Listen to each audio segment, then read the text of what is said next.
Becoming a parent changes everything. We have implicitly accepted the notion that all things in life should be regulated for orderly consumption. I expect to know exactly how much manganese is in my Fruit Loops, thank you very much, because a bureaucratic subcommittee in Washington wrote it into Agricultural Bill 3310-1913B, just as God intended. Then life hands you this tiny squirming ball of pre-developed human, and you're responsible for literally every ticking second of its life. So why did we spend so much time regulating Fruit Loops when the staircase is quite literally one step away from murdering my child? Life itself suddenly becomes extremely fragile. We learn that everything we had thought kept us safe was actually just there for illusion, and things are never quite the same again. Fortunately, kids are much more resilient than we are. So by her second birthday, Felicity was riding gleefully on my shoulders as I sprinted across the backyard. How did I know she was safe? I took it for granted. She had much more stamina at 2 than I did at 37, so we would often take breaks to look at the sights while I caught my breath.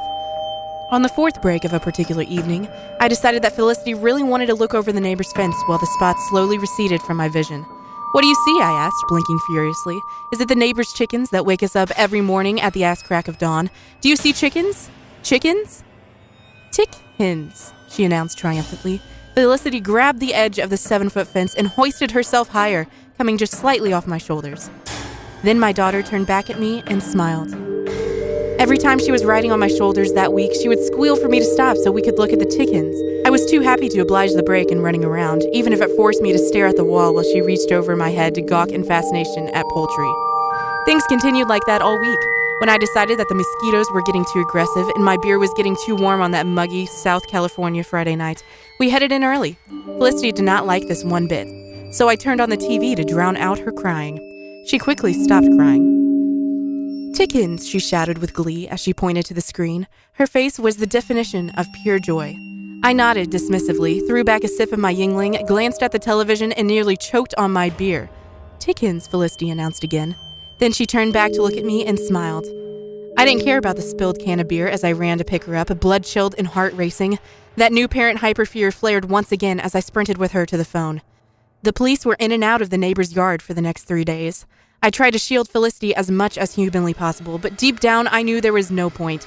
She had already seen the worst of it. I realized that when she pointed at the TV, I understood as I saw what she thought were chickens on the screen.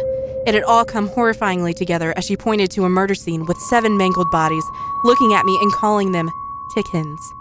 The corpses in the neighbor's yard had already begun to rot. Fortunately, their open-air disposal had reduced the impact of the smell. The police say that the disfigured, tortured bodies of the victims fit the exact MO as the killer whose handiwork Felicity had noticed on the news that night. My neighbor is wanted for questioning. Unfortunately, he has recently gone missing. There are no credible theories or leads about where he might have gone. There's very little the police can say. They do believe that he likes to stalk his victims, though, sometimes for weeks at a time, living a fantasy based on watching people who don't realize what danger they're in.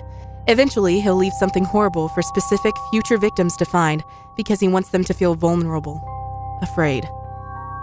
Chicken.